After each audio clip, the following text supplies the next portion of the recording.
नमस्कार. विचारांचा तारा न्यूज चॅनलमध्ये तुम्हा सर्वांचे सहर्ष स्वागत. जादा ऊस उत्पादन वाढीसाठी सेंद्रिय शेती गरजेची. गणपतराव पाटील. कारदगा परिसरात ऊस पीक हे आर्थिक पीक म्हणून संबोधले जाते. या पिकावरच सर्व शेतकरी आपले जीवन चालवतात. पण निसर्गाची अवकृपा व शेतकऱ्यांचा ऊस पिकाकडे बघण्याचा कल यामुळे या पिकातून म्हणावे तसे उत्पन्न मिळण्याचे झाले आहे. तेव्हा शेतकऱ्यांनी या पिकातून जादा उत्पन्न घेऊन आपला आर्थिक विकास करून घ्यायचा झाल्यास आपल्या शेतीत सेंद्रिय कर्ब वाढवून सेंद्रिय शेती करणे गरजेचे आहे, असे मत दत्त उद्योग समूहाचे प्रमुख गणपतराव पाटील यांनी कारदगा येथील जंगली महाराज मठात दत्त शेतकरी साखर कारखान्याच्या वतीने आयोजित करण्यात आलेल्या शेतकरी मेळाव्यात मार्गदर्शन करताना व्यक्त केले. यावेळी अध्यक्षस्थानी कांता हुक्केरी हे होते. या मेळाव्यात प्रमुख व्याख्याते म्हणून मार्गदर्शन करताना कृषी विज्ञान केंद्र तळसंदेचे शास्त्रज्ञ डॉक्टर जयवंत जगताप ऊस विकास वाढीसाठी आधुनिक तंत्रज्ञान या विषयावर बोलताना म्हणाले की ऊस पिकावरच आपले जीवन अवलंबून आहे. तेव्हा जादा ऊस उत्पादन घ्यायचे झाल्यास या पिकाकडे मनपूर्वक लक्ष देऊन कमी खर्चात जादा उत्पन्न घेण्यासाठी प्रथम माती परीक्षण करून सेंद्रिय पद्धतीने शेती केली पाहिजे. पाण्याचा निचरा व्यवस्थित करून खतांचा मात्रा योग्य वेळेत द्यायला हवा. त्याचबरोबर किडींचे नियंत्रण राखले पाहिजे. तर पिकाच्या वाढीसाठी आधुनिक तंत्रज्ञानाची जोड द्यायला हवी असे सांगितले. प्रारंभी मान्यवरांच्या हस्ते दीपपूजन करण्यात आले. त्यानंतर स्वागत प्रकाश काशीद यांनी तर प्राथमिक शेती विकास अधिकारी एस पाटील यांनी केले. यावेळी साहित्य विकास मंडळ व सभासदांच्या वतीने मान्यवरांचा सत्कार करण्यात आला.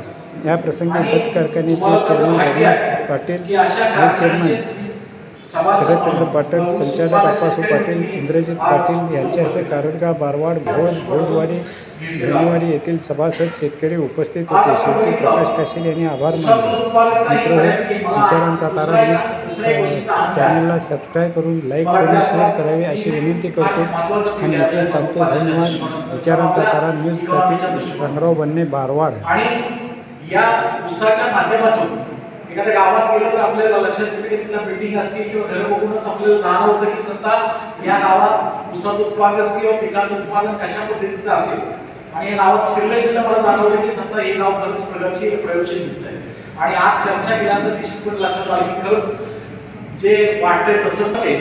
एक 6-7 गोष्टीवरती आपल्याला काम करणं गरजेचं आहे. एक म्हणजे पहिली त्यातली गोष्ट म्हणजे पहिलं जमिनीवर, म्हणजे जमिनीचा जे सेंद्रिय कर्ब, आता जो अप्पासाहेब पाटील साहेब म्हटले की सध्या सेंद्रिय कर्बावरती आम्ही सध्या गेले 2011 पासून काम करतोय. जोपर्यंत तुमचं सेंद्रिय कर्ब जमिनीचं वाढत नाही तोपर्यंत तुम्हाला उत्पादन आहे ते अपेक्षित आहे ते मिळणार नाही. म्हणून आपण लागणीचा वापर करणं असेल, बियाणं असेल योग्य जातीची निवड करणं, योग्य त्रिस्तरीय बियाणं मळ्याचं बियाणं उपलब्ध करून आणणं, त्याची लागण करणं, त्याचबरोबर ऊसाची संख्या मेंटेन करणं, त्याचबरोबर तुम्हाला सध्या माती परीक्षेच्या आधारे खताचं व्यवस्थापन करणं, ज्या गोष्टी कमी आहे त्या वाढवून देणं, ज्या जास्त आहे ते कमी करून देणं, बॅलन्स स्वरूपात खतं देणं आणि ती देताना खतं सांगतात त्याची कार्यक्षमता कशी खताची चांगली राहील याच्यासाठी प्रयत्न करणं. त्याचबरोबर पाणी व्यवस्थापन हे फार महत्त्वाचा विषय असेल. आपण बऱ्याच वेळेला त्याच्याकडे दुर्लक्ष करतो. नाही कोल्हापूर असेल किंवा इथल्या कोल्हापूरच्या आजूबाजूच्या कर्नाटकमधला काय असलं तर तुमच्याकडे नदीचं क्षेत्र आहे, आपल्याकडे पाण्याची उपलब्धता भरपूर आहे, पण आपण कार्यक्षमप्रमाणे चांगल्या पद्धतीनं पाण्याचं जर नियोजन केलं तर आपल्याला उत्पादन चांगलं आहे. आणि त्याच बरोबरीनं आपल्याला समजा कीड निरोगाचं व्यवस्थापन आहे. जसं आपल्याकडे उन्नी असेल किंवा समजा इतर कीड निरोगाचा खोडकीड असेल किंवा समजा अजून काही रोगाचा प्रादुर्भाव असेल तर त्याचं नियोजन. या सगळ्या 6-7 गोष्टी जर आपण नियोजन चांगल्या पद्धतीने केलं तर आपल्याला उत्पादन हे ऊसाचं चांगल्या पद्धतीने येऊ शकतं. आज असं वाटतं लोकांना की कुठला तरी एखादा खताचा डोस टाकला किंवा एखादी फवारणी केली किंवा एखादी आळवणी केली किंवा बरेच जण आता लोक असे झाले की आता तुम्हाला दिसेल की सुद्धा एक किट तयार झाले किंवा किट दिलं की 5,000चं किट दिलं, 7,000चं किट दिलं की तुम्हाला एकरी ऊसाचं उत्पादन 100 टन 125 टन येताना दिसतंय असं समजा लोक म्हणताना दिसते. पण तसं काही जादू नाही आहे.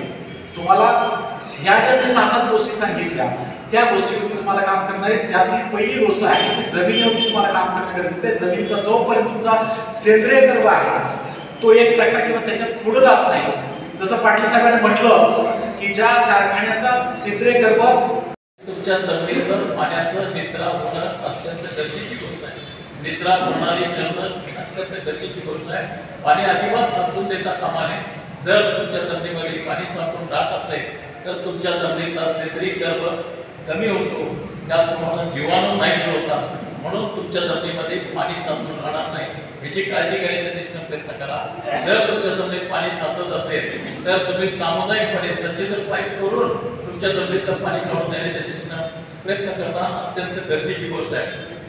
3 वर्षात एकदा तुम्ही तुमच्या रानामध्ये उडवं गेल्यानंतर सबसॉइलर मारणं अत्यंत गरजेची गोष्ट आहे. पुढे गेली जरा सबसॉइलर वाढवा अशा पद्धतीने मारायचं.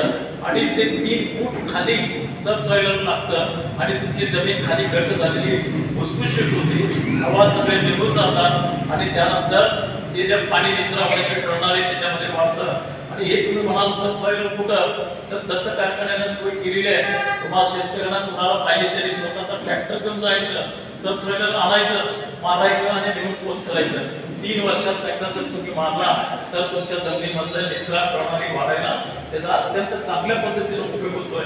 म्हणून तुम्ही 3 वर्षात एकदा सबसॉइलर मारायचं.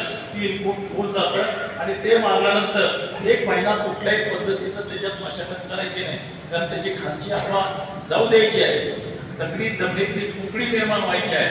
म्हणून तुम्ही 3 वर्षात एकदा सबसॉइलर मारण्याच्या दिशेने प्रयत्न करा. तुम्ही तुमची जमीन शाबूत तुम्हीच ठेवायचं आहे, बाकी कुणी बाहेरचा ठेवणार नाही. तुमची जमीन शाबूत तुम्ही ठेवणार तर तुम्हाला उत्पादन मिळणार आहे. म्हणून तुम्हाला मी सांगतो की सबसॉइलर मारा. तुमच्या जमिनीमध्ये पाण्याचा निचरा कायमस्वरूपी कसं होईल बघा. पाण्याचं नियोजन करणं अत्यंत गरजेचं आहे, ते मी पुढे सांगेन. दुसरी गोष्ट, तुमच्या जमिनीमधला सेंद्रिय कर्ब फार मोठ्या प्रमाणात वाढलेला पाहिजे.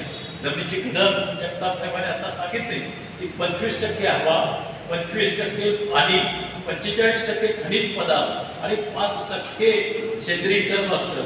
तुम्ही म्हणाल एवढ्या जमिनीमध्ये एवढं किरकोळ, पण ते फार महत्वाचं आहे. तुमची प्रकृती एवढी मोठी, तुमचं नाक लहान, तुम्ही नाक दाबल्या तर तुमची अवस्था काय होते. तशाच पद्धतीनं जमिनीतला सेंद्रिय कर्ब कमी झाला तर ती जमीन नापीक होती. आपल्या भागामध्ये 50% सेंद्रिय कर्ब असू शकणार नाही, कारण जंगलामध्ये जिथं सातत्यानं पानं पडतात, पुसतात, अशा ठिकाणी 5% सेंद्रिय कर्ब असू शकतंय. पण आपल्या भागामध्ये 0.80 ते 1% सेंद्रिय कर्ब असणं गरजेचं आहे आणि ते राखण्यासाठी सातत्यानं प्रयत्न करायचा आहे. मग सेंद्रिय कर्ब वाढवायचं म्हटलं तर काय करायचं. पालापाचोळा पेटवायचा नाही, पालापाचोळा बारीक कुटी करायचा, मोठी कुटी करायचं नाही. बारीक कुटी केला आणि ते कुटी केल्यानंतर त्याच्यावर युरिया, सुपर फॉस्फेट आणि डिकंपोजिंग जर टाकला आणि ते मातीमध्ये गाडला तर 1 महिना 1.5 महिन्यामध्ये ते सगळं खत होतं आणि मातीत मिक्स होतं. कुठल्याही प्रकारचं त्याच्यामध्ये घुंगणी होण्याचं, साप येण्याचा कुठलाही प्रकार राहत नाही. पण कुटी अत्यंत बारीक करायला पाहिजे. 1 एकरातलं तुम्ही उसाचा पाला कुटी करून जमिनीत घातला तर 10 टन सेंद्रिय खत वापरल्यासारखं आहे. लक्षात ठेवा, एवढं स्वस्त आणि एवढं चांगलं खत तुम्ही पेटवून मात्र करताय. म्हणून ते पेटवण्याची प्रक्रिया करू नका आणि ते बारीक कुटी करून तुम्ही तुमच्या जमिनीमध्ये गाड्याच्या दिशेनं प्रयत्न करा. त्याचप्रमाणे जमिनीमध्ये धैच्या आणि ताप करून गाडण्याच्या दिशेनं प्रयत्न करा. धैच्या केल्यानंतर जर तुम्ही रोटावेटर मारला तर आपोआप कट बारीक कट होतं आणि सगळं मातीत मिसळलं जातं. आणि तुम्ही लागवड केला की बोधावर देखील तुम्ही धैच्या ताप करू शकताय आणि कापून बोधावर टाकायचं. खाली जी मुळं राहतात ही मुळं अत्यंत चांगल्या पद्धतीनं जमीन भुसभुशीत करते आणि हवेचं नायट्रोजन घेऊन या ज्या गाठी तयार झाल्या त्या गाठीचा तुम्हाला अत्यंत चांगल्या पद्धतीनं उपयोग होतोय. म्हणून तुम्ही बोधावर देखील धैच्या करतात करा, कापा, टाका. बोधावर तण वाढण्याची प्रक्रिया थांबते आणि तिथं सच्छिद्रता निर्माण होते आणि गांडूळ खताची वाढ होते. गांडूळ तयार होतात आणि खालीवर येऊन जमीन सच्छिद्र करण्याची तिची प्रक्रिया सुरू राहते. म्हणून तुम्ही धैच्या ताप करून कापून जमिनीवर टाकण्याच्या दिशेने प्रयत्न करा. त्याचप्रमाणे आता हे झाल्यानंतर तुम्ही सेंद्रिय कर्ब वाढवण्यासाठी पालापाचोळ्याचा वापर करा, धैच्या तागाचा वापर करा, हिरवळीची खतं तरी करणं गरजेचंच आहे. त्याचप्रमाणे कंपोस्ट खत, दत्त सहकारी साखर कारखाना कंपोस्ट खत तयार करतं. ते 750 रुपये टन तुम्हाला खत येतं. त्या खतामध्ये तुम्ही जर तपासून बघितला तर NPK आहे, मायक्रोन्यूट्रिएंट आहे, सिलिकॉन आहे. जे पाहिजे ते सगळे घटक त्या खतामध्ये असतात. म्हणून तुम्हाला मी सांगेन 750 रुपये टनानं खत एकरी 10 टन तुम्ही आणून टाका, त्याचे रिझल्ट तुम्हाला अत्यंत चांगल्या पद्धतीनं मिळू शकतात. सेंद्रिय खत बनवायला त्याचा अत्यंत चांगल्या पद्धतीने उपयोग होतोय. तुम्हाला माहिती आहे आमचे उस्माने ते आणून टाकत नाही, पण द्राक्ष बागायतदार रांग लावून सगळे खतं घेऊन जातात, कारण त्यांना माहिती आहे त्या खताचं महत्त्व, सेंद्रिय खत कसं वाटतंय हे सगळं. तुम्ही 10 टन आणा तर 7,500 रुपयेमध्ये तुम्हाला खत चांगल्या पद्धतीनं मिळू शकतंय. त्याचा वापर करण्याच्या दृष्टीने प्रयत्न करा. पीटीचा वापर करा, हिरवळीची खताच्या बरोबर जर तुम्हाला मेंढराची खतं मिळाली किंवा डुकराची खतं मिळाली ते देखील आणून टाकण्याच्या दृष्टीने प्रयत्न करा. शेणखत जर तुम्ही तयार करा त्याचा देखील आणून वापर करण्याचा प्रयत्न करा आणि मग तुमच्या जमिनीमध्ये सेंद्रिय खत 0.80 ते 1% जर वाढला तर तुम्ही 100 ते 150 टन ऊस घेऊ शकताय. आणि तुमच्या गावामध्ये असे 72 शेतकरी आहेत 100 टनाच्या वर शेती करणारे, ऊस काढणारे, अशा एक आम्ही बाहेर सांगताना तुमच्या गावाचा उल्लेख करून आम्ही सगळ्या लोकांना सांगतोय की ह्या गावामध्ये जावा. सरसकट शेतकरी 100 टनानं ऊसाचं उत्पादन करण्याच्या दृष्टीने प्रयत्न करतात. दुसरी गोष्ट तुमचं सेंद्रिय कर्म झाला. तिसरी गोष्ट तुम्ही बियाणाकडे अत्यंत लक्ष देणं गरजेचं आहे. बियाणं रसरशीत आंबीर ऊस आणण्याची गरज आहे. 330 ग्रॅम वजन आहे आणि एका काठीचं 210 ग्रॅम वजन आहे. 200 ग्रॅम म्हणजे जवळजवळ 100 ग्रॅम ह्या दोन ऊसामध्ये फरक आहे. 1 फुटाचं अंतर आहे. 10 फुटामध्ये किती अंतर पडलं? 1 किलोचा फरक पडतोय का नाही?